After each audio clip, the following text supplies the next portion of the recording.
I'm sure you've heard me talk about 26shirts.com before, but just in case you haven't, let me fill you in. At 26 Shirts, they sell different limited edition sports-themed t-shirts every 2 weeks. After a shirt's prospective 2-week run is over, the design is retired and never sold again. They are operating out of Buffalo and now also offer options in Chicago. For every shirt sold, $8 is donated to a family in need. Not to a major charity or foundation, but to an actual family or individual in need.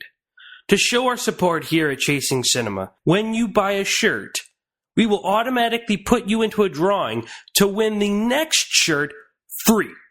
That's right. You buy a shirt, $8 goes to help a family or individual in need, and you get a shot to win the next shirt absolutely free from Chasing Cinema. So go to www.26shirts.com and buy a unique Buffalo Sports Design t-shirt, help a great cause, and also get entered to win the next shirt absolutely free. Again, that's 26shirts.com, because you have the ability to help a complete stranger just because it's the right thing to do. www.26shirts.com. Help someone now.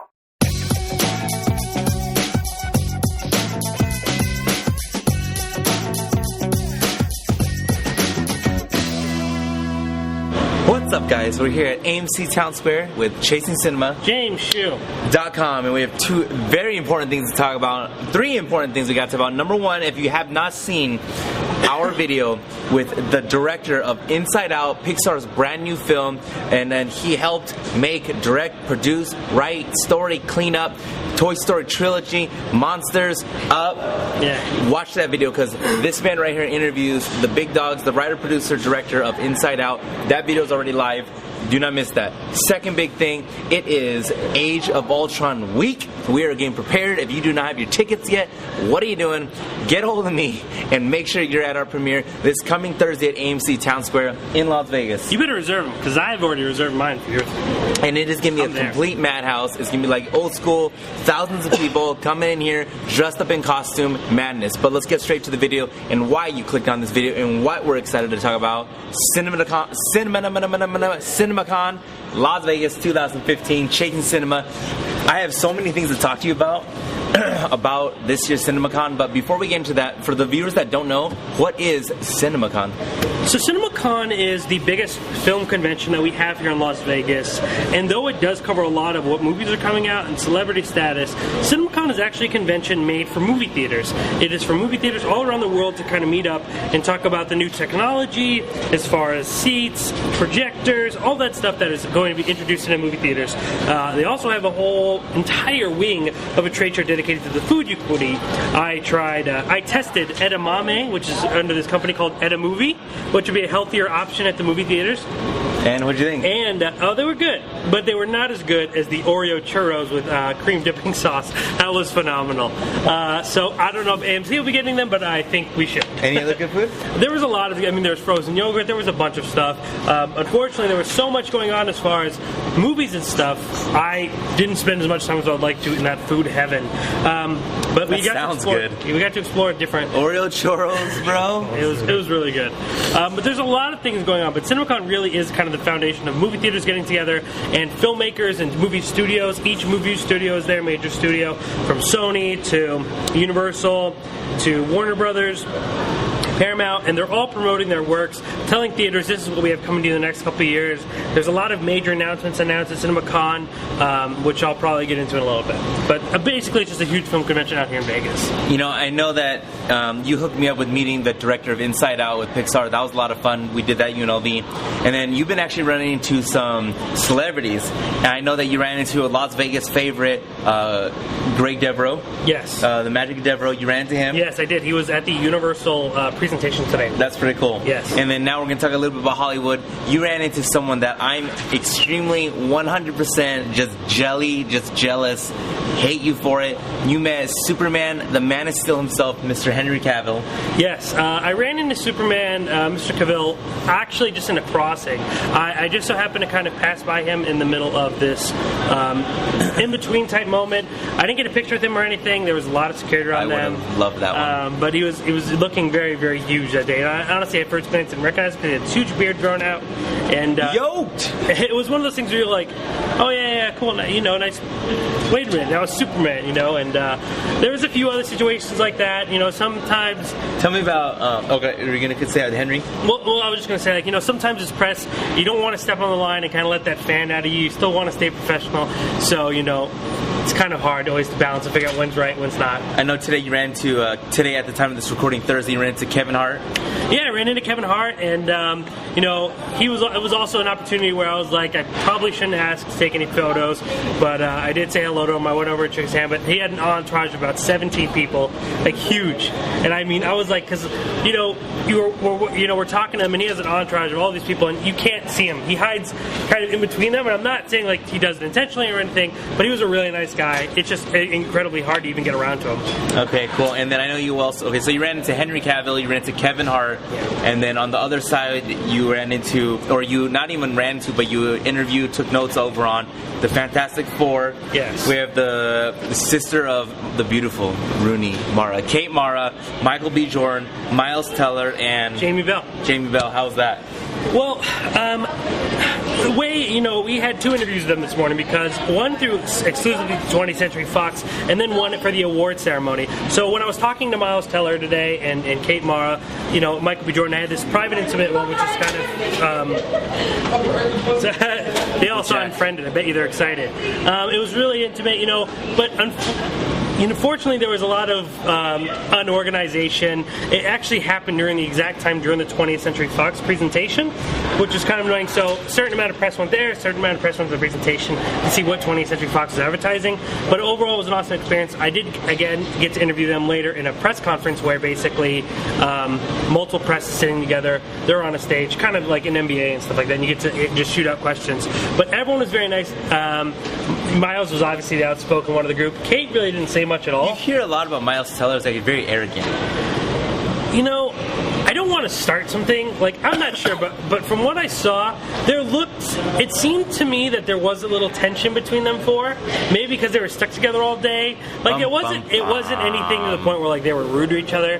But, you could just tell they weren't as very comfortable and friendly as you would think they would be either. It's interesting you say that because, like I mentioned earlier, is this week is Age of Ultron Avengers, their 11th film, I believe, in the MCU, the Marvel Cinematic Universe. And one thing that everyone says, no, I'm not even talking about the actors, everyone that interviews them and all that stuff, because that's all I do all day, some loser like that, is they say they absolutely love each other. And you can tell they love each other. You can tell they love to work with each other. And it's interesting you said that because even since day one of Fantastic Four, there was all these people saying all these things that Josh Trank? Josh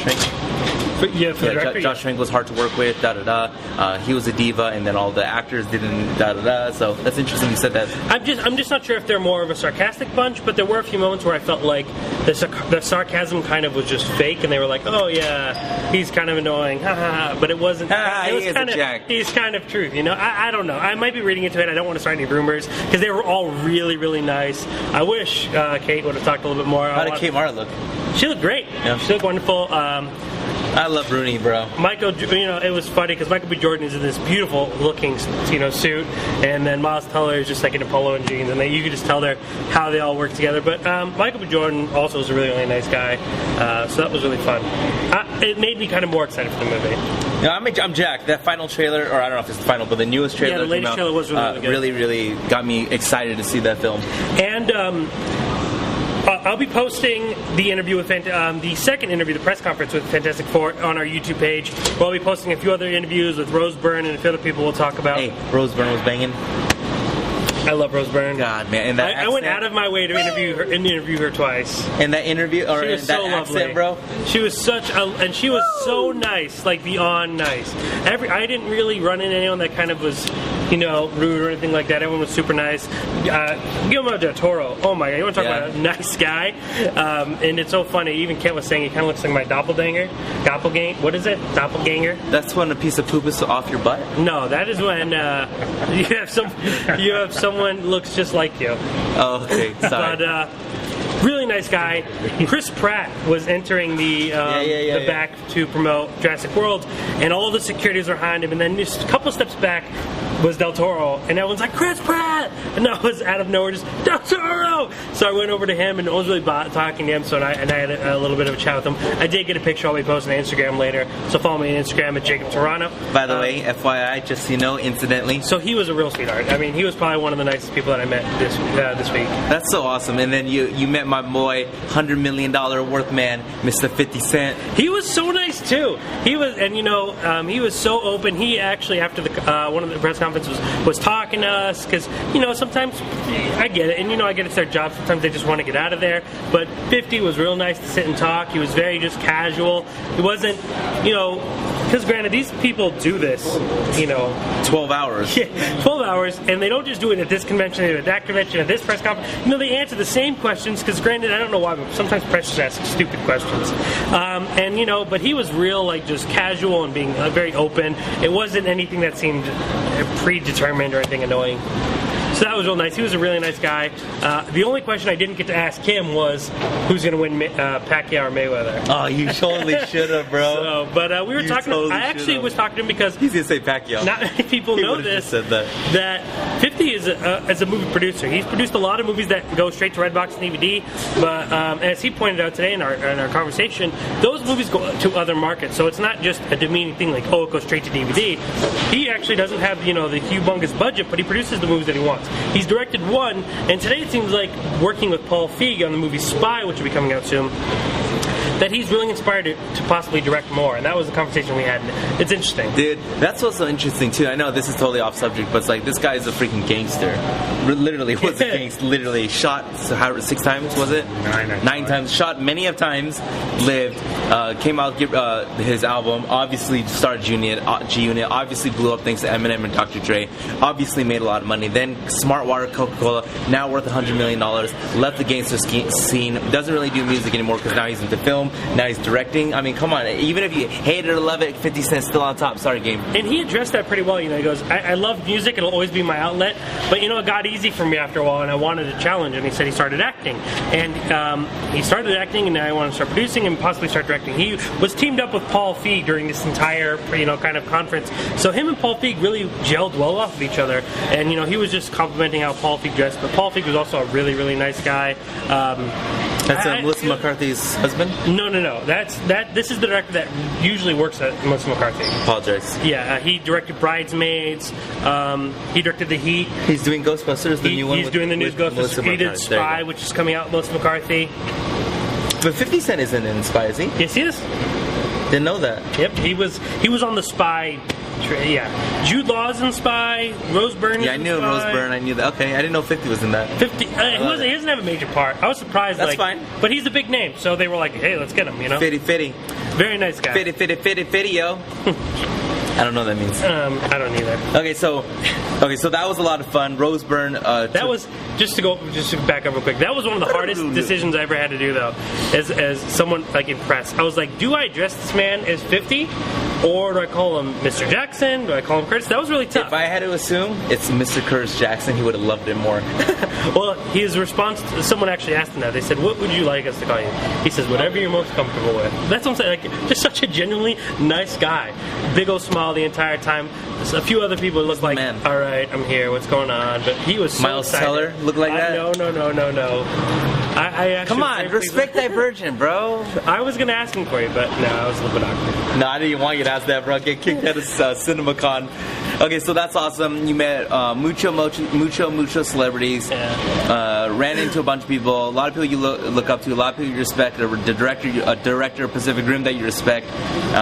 Huge fan of Del Toro, and we got a sneak peek of his latest film, Crimson Peak, which will be coming out in October of this year. A horror film. Yeah, he labeled it. He came out and spoke so basically we have your interviews to promote movies, particular, or press will go to, and then in between all of these you have the studio presentations, and in these studio presentations you'll have a major executive come out from the company, like Sony or Warner's or Universal, and then they'll introduce their numbers from last year.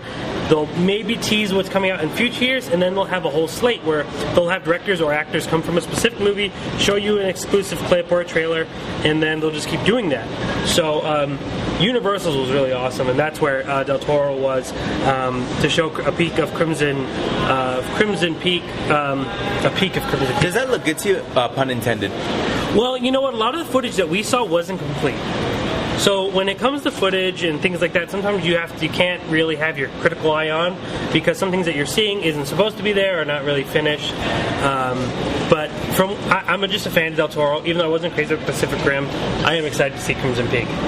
One of the coolest things, though, of today at this event, even though Vin Diesel's there, and I'm sure we'll get into that, what's following Del Toro was Dr. Dre and Ice Cube and Gary Gray for Straight Outta Compton. That actually looks good to me. I don't know about you. I know nothing about hip hop. In my younger age, I was a huge NWA fan. Okay. And I love that. That is a great album. But if you really look at the history and all the things that they've done for hip hop, and not alone hip hop, but just really like the huge impact they made and that album made, it's phenomenal. So, and Dr. Dre, I mean, if you're someone who cares about being successful, that's a man you definitely look up to. 900 million? Literally, to come from, almost a billion. Compton to being what he does today. $900 million. It was just cool to kind of see him in person with Ice Cube. Yeah? Yeah. That's so good. Okay, and then today, big news, Vin Diesel himself, now he can add to his mantle, no matter how many people make fun of him, no matter how many people say he's a bad actor, no matter what anyone says, he can add to his mantle. Fastest movie in the history of film to hit $1 billion, Furious 7. He came on stage. Yeah, we had the producer. Groot himself. We had the producer of Furious 7 to come out and talk about really the humongous success. It is actually I wrote down, there's a bunch of statistics they shot at us today, but unfortunately I didn't remember everything, but I know it is Universal's #1 picture. Ever, in the history of Universal. It is a humongous movie. I think last year, a majority of their major films combined equaled $1 billion. So, and then this one movie did it in 10 days. That's incredible. I mean, so obviously the producer came out and they talked about wanting to continue, and then Vin Diesel came out. And I expected it to be really...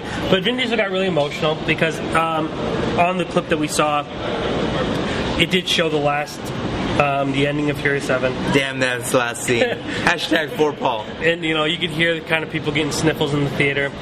He did get really emotional. And, the thing is, Furious 7 was announced at CinemaCon 2 years ago. CinemaCon's been 5 years running. Before that, it was known as Show West. But that's where it was announced. And he kind of went on to say, you guys, everyone here in theaters really gave him confidence after seeing the first clip of Furious 7. And they were all excited. And now he's here. And he said, it is official. Furious 8 will be here in April of 2017. There it is. That's awesome. Yeah. I mean, it is very cool, even though it's things that you've heard about. It's always great to hear official, this is official. Yeah. And you're like, oh, hot off the press. Even though not one person actually doubted there was going to be a Furious. Not one person doubted that, but that's awesome. Even though, like we said, I don't know how you're going to make another ending of that great. So, well, now what happens is at the end of Furious 8, he's going to morph into Groot himself. That'd be pretty cool. Yeah, he will actually morph into him, or you could have the Fast and Seventh crew, interact with the FBI or the X-Files, even not the characters, but just an X-Files type group, and these guys have to go after the Guardians of the Galaxy because they're superheroes already. Yes. After Furious 7, they're superheroes. They can do anything. You gotta love it. Another major announcement was from Sony. Sony's presentation was really interesting. Yeah, I got something to say about that one. Okay, go on. No, please. Well, Sony's pretty much was how they were really great at playing off the interview, One of the trailers they debuted, I cannot think off the top of my head. Oh, Xmas, this new comedy with Seth Rogen and, God, I can't remember who else. But it's the movie starts out with the men who almost brought you the interview on the trailer, which is pretty funny. And they were talking, but their overall message was, we not only survived, but we thrived. And the big announcement with Sony was that, yes, Spider-Man's coming back, which you already knew. However, the big announcement was Chris Miller and Phil Lord, or is it Phil Miller and Chris Lord? The Lego movie, Lord and Miller, will be making an animated Spider-Man movie in 2018. In 17, one of the years. A lot of dates got shot at me. For the movie theaters. For the movie theaters. Yes. So, similar to what Star Wars is doing, which leaked earlier this week, the new Rogue One, leaked earlier this week. I showed you that. You did. That one was me. This guy's on it. I don't know how. I said you. Go. Sorry. And then the Avengers thing. I I heard that was fake. Really? I sent you that, right? The after credit scene for Avengers. Yes. Okay, yeah, I heard that it's fake. So it is fake. Yeah, that was fake. Is that crazy? I believe. Yeah, that was fake. It was believable. Yeah. Believable. It was very believable because Yeah, that's it's something fake. they would do.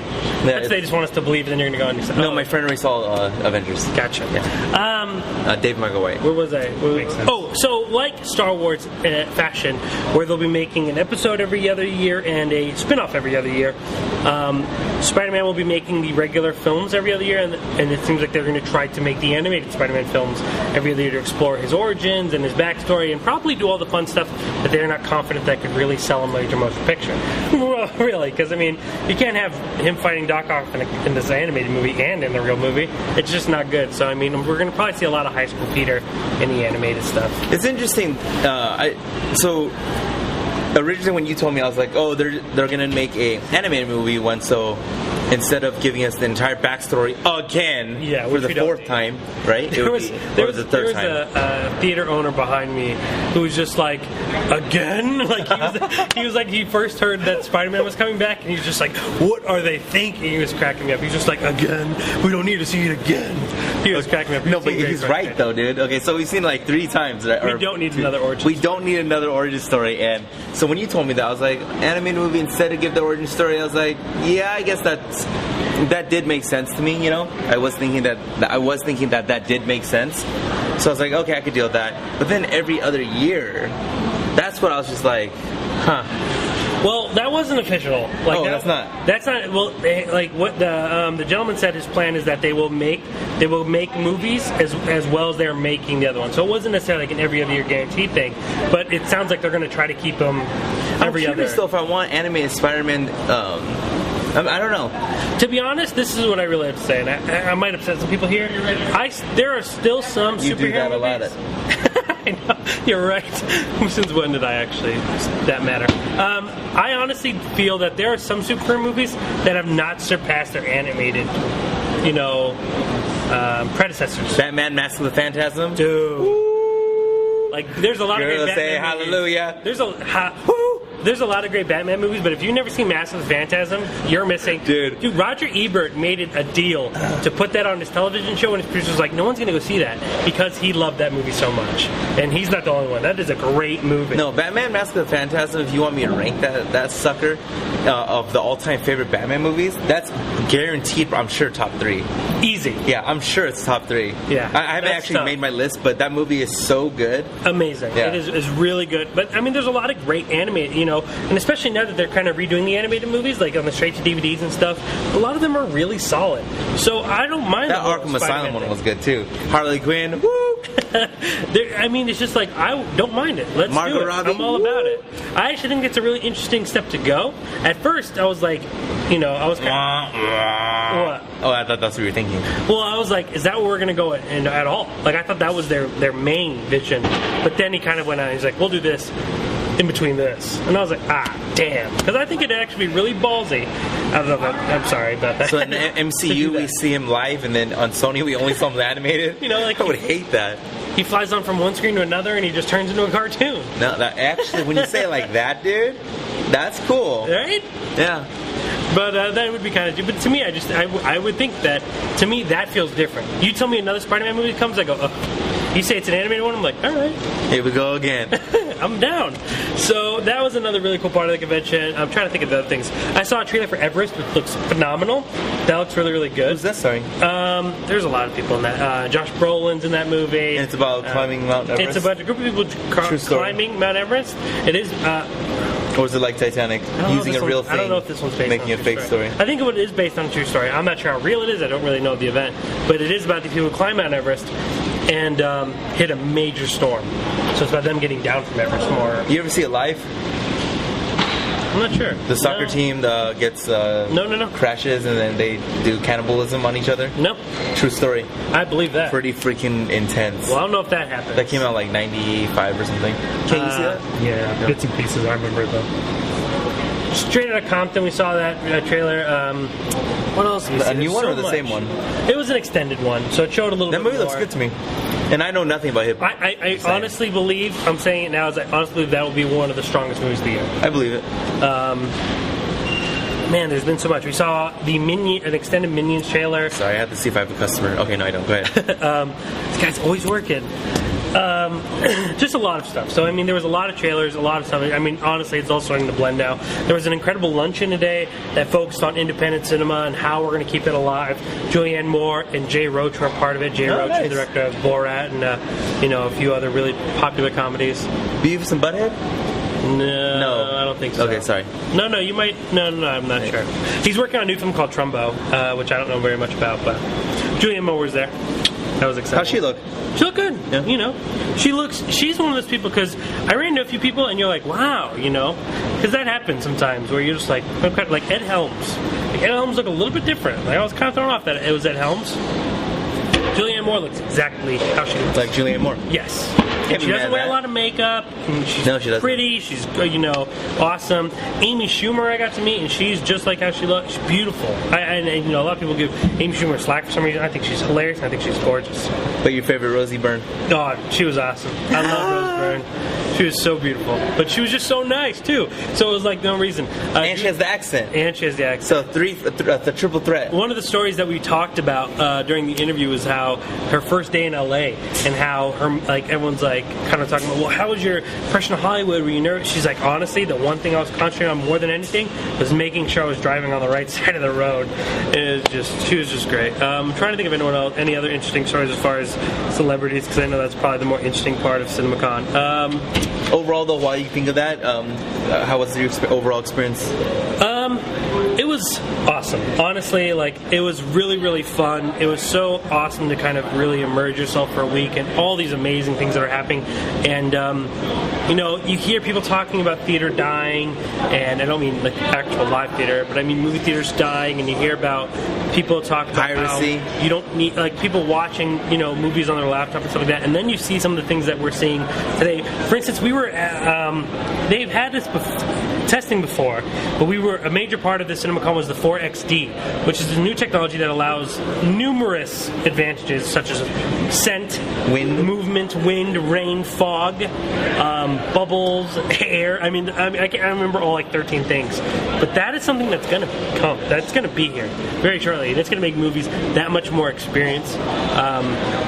One of the coolest conventions I was a part of was Interactive Cinema. Yes, that was cool. Yes, which is called Time Play. And this company that basically would make the entire movie screen a huge game 20 minutes before... People. They love us. See? People. I always get applause everywhere I go. Or is that for you? Definitely not for me. So before the movie, where they used to play the 20 or something like that, you get this game. And it's a very interactive, where you're on your phone and you could drive in a car, or you can play hockey, all in the game with everyone in the theater. And it's also a really genius marketing tool, because you're test driving this car, and it's actually, when you look at the outside, it's a real shot of a car, and it's Toyota. So it's like, oh wow, I'm test driving a Toyota. Maybe I should really go test drive a Toyota. So that was really, really cool. They're going to make trailers interactive.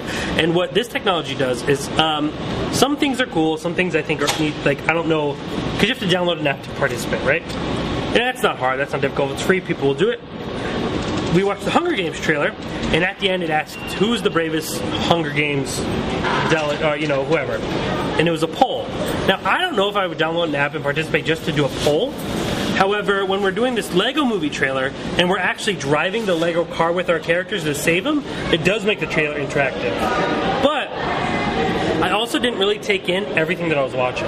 So I was so concentrated on hitting the buttons at the same time, I wasn't watching the trailer. So I don't know if that's only going to be for pre-trailer stuff, 30 minutes before the movie, or if that's going to eventually come. I'm sure it'll eventually one day be how it is.